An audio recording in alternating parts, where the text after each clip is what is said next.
Secret billionaire episode 37। शली को jail में पहुंचाने वाले के बारे में अभी तक किसी को कुछ नहीं पता।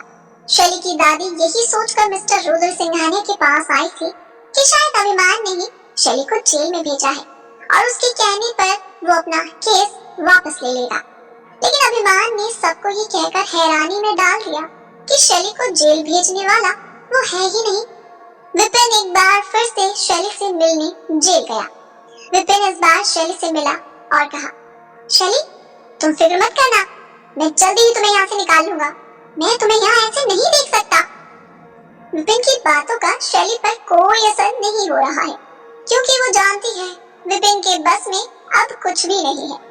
लेकिन फिर उसके दिमाग में एक आइडिया आया और उसने विपिन से कहा, विपिन अगर मेरी कुछ मदद करना चाहते हो तो बस एक काम कर दो प्लीज। शली की बातें सुनकर विपिन के दिल में तो बहार ही आ गई और उसने कहा, हाँ शली बोलो ना, क्या काम है। शली ने विपिन से कहा, इस नंबर पर कॉल करो और उस आदमी से मिलो, उसे मेरे बारे में बताना और कहना कि आगे का प्लान तैयार रखे। मैं इस बार अभिमान के बच्चे को कहीं का नहीं छोड़ूंगी। उसने मुझे जेल के अंदर भेजा है, मैं उसे जमीन पर हिला दूंगी। शली की बात सुनकर विपिन ने गुस्से में कहा, क्या तुम्हें अभिमान ने जेल भेजा है? शली ने कहा, ऑफ कोर्स, उसके अलावा मेरी और किससे दुश्मनी है और किसकी इतनी हिम्मत जो मुझे जेल भेज सके? विपिन ने आगे पूछा, वो सब तो ठीक है शली, लेकिन जो नंबर तुमने मुझे दिया है वो है कौन? शली ने कहा, तुम जब उससे मिलोगे तो खुद पहचान लोगे, बस ध्यान रखना किसी को पता नहीं चलना चाहिए कि तुम उससे मिलने जा रहे हो। विपिन ने हाँ में गर्दन हिला दी और नंबर लेकर वहाँ से चला गया। विपिन जेल से बाहर निकला तो उसने उस नंबर पर कॉल की। वो नंबर किसी और का नहीं बल्कि अभिमन्यु का है। अभिमन्यु ने फोन उठाया और कहा, हेलो विपिन। विपिन अपना नाम सुनकर हैरान रह गया। उसने अभिमन्यु से पूछा, कौन हो तुम और तुम्हें कैसे पता मेरा नाम विपिन है? अभिमन्यु ने हंसकर जवाब दिया, असल में शैली ने मुझे पहले ही बता दिया था कि अगर कभी किसी वजह से तुमसे मैं बात न कर सकी तो एक गधा तुमसे कांटेक्ट करेगा और उसका नाम विपिन होगा। इतना कहकर अभिमन्यु हंसने लगा। विपिन को ये सुनकर गुस्सा आ गया। वो फोन काटने ही वाला है कि तभी अभिमन्यु ने हंसकर कहा, मजाक कर रहा हूँ यार, मैं अभिमन्यु हूँ और तुम्हारा नाम ऑनेस्ट कॉलर पर आ रहा है। अभिमन्यु का नाम सुनकर विपिन ने उससे पूछा, तुम जेल से बाहर कब आए और शैली से कब से मिल रहे हो? अभिमन्यु ने कहा, क्यों, तुम उसके बॉडीगार्ड हो जो तुम्हें उसके बारे में सब पता होना चाहिए।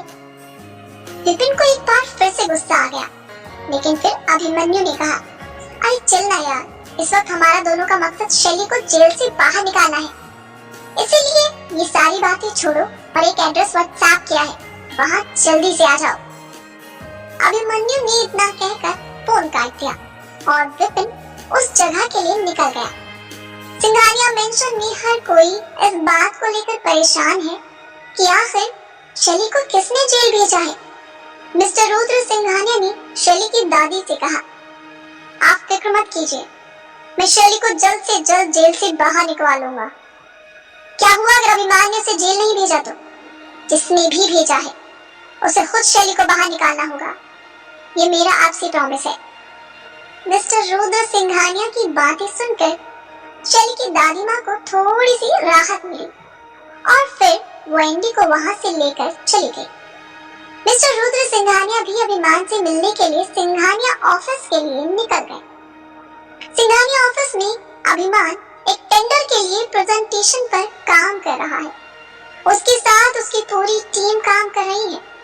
प्रेजेंटेशन को सबसे बहुत छुपा कर बनाया जा रहा है ताकि किसी को भी इस प्रोजेक्ट के बारे में पता न चल पाए। रोनिता, रोजी के अलावा ऑफिस के 4 और लोग इस मीटिंग में शामिल हैं। वो सभी कंपनी के सबसे पुराने एम्प्लॉय हैं। थोड़ी देर में वहाँ मिस्टर रुद्र सिंघानिया भी आ पहुँचते हैं और अभिमान के कैबिन में जाकर उसका इंतजार करते हैं। अभिमान को उसकी प्यून ने बताया कि दादाजी उसका इंतजार कर रहे हैं। अभिमान ने कहा, दादाजी को बोलो मैं एक जरूरी मीटिंग में हूँ, बस 5 मिनट में आता हूँ। प्यून ने मिस्टर रुद्र सिंघानिया से जाकर वैसा ही कहा। मिस्टर रुद्र सिंघानिया अभिमान के कैबिन में बैठे हुए अभिमान का इंतजार करने लगे। तभी अभिमान के कैबिन में रखे लैंडलाइन पर किसी का कॉल आया। दादाजी ने कॉल उठाया, लेकिन उनके कुछ कहने से पहले ही सामने से आवाज आई, मिस्टर सिंघानिया, आप मेरा कॉल क्यों नहीं उठा रहे हो? इसीलिए आपको मुझे लैंडलाइन पर भी कॉल करना पड़ा। मिस शैली भल्ला को पुलिस ने अरेस्ट कर लिया है, ये बात तो आप जान ही गए हैं। आपके कहने पर मैंने शैली के खिलाफ चीटिंग का केस किया था, लेकिन अब पुलिस मुझसे सवाल जवाब करने के लिए कॉल पर कॉल कर रही है। आप कुछ कहते क्यों नहीं, बोलिए। कॉल पर दूसरी तरफ ध्रुव कैलाश है। उसने दादाजी को सब कुछ बता दिया है।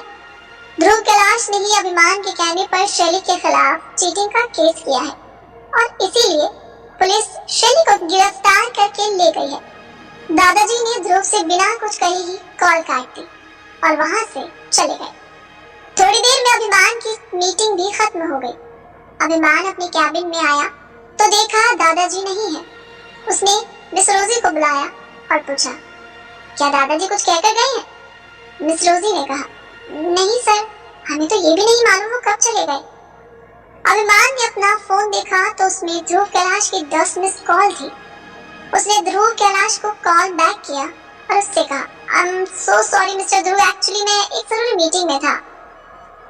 अभिमान आगे कुछ कहता उससे पहले ही ध्रुव ने कहा, इट्स ओके मिस्टर सिंघानिया, लेकिन लैंडलाइन पर जब मैंने आपसे बात की तो आप कुछ बोल क्यों नहीं रहे थे?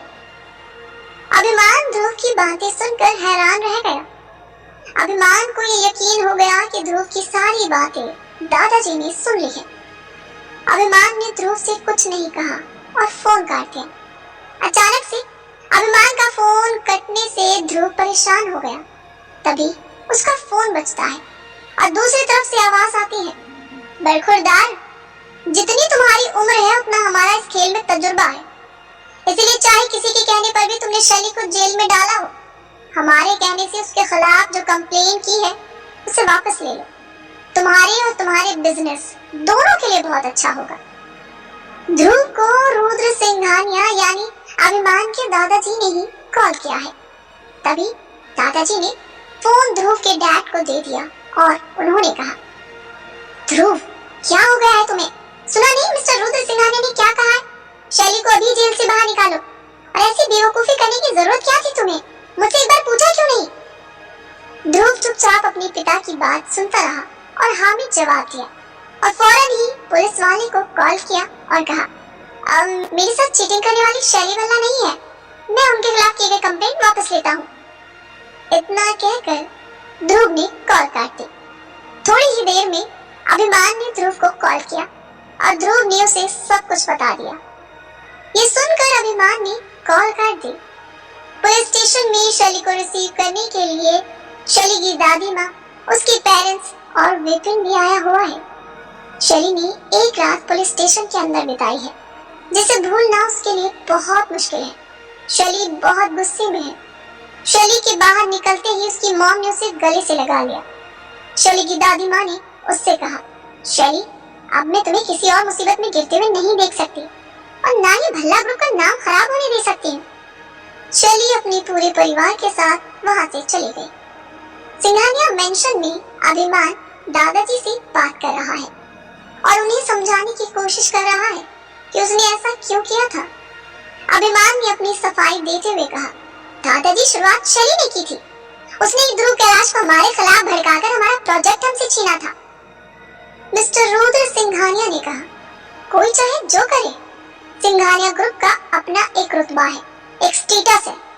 एक प्रोजेक्ट के चले जाने से सिंघानिया ग्रुप को कोई नुकसान नहीं होता, लेकिन जो घटिया हरकत तुमने की है वो मुझे बिल्कुल पसंद नहीं आई। आगे कभी कुछ ऐसा हुआ तो तुम सिंघानिया ग्रुप का सीईओ कभी नहीं बन पाओगे, समझे? अभिमान को डांट लगाकर दादाजी वहां से चले गए। अभिमान दादाजी की डांट सुनकर उदास हो गया। तभी रोनिता ने उसे कॉल किया और कहा, अभिमान, मिस्टर रॉबिन। अभिमान ने पूछा, क्या हुआ मिस्टर रॉबिन को? रोनिता ने कहा, उनके पीए ने कॉल किया था और कहा कि वो इंडिया नहीं आ रहे हैं और उन्होंने हमारे साथ डील भी कैंसिल कर दी है। रोनिता ने उदासी से कहा। रोनिता की बात सुनकर अभिमान ने कहा, लेकिन ऐसा क्यों?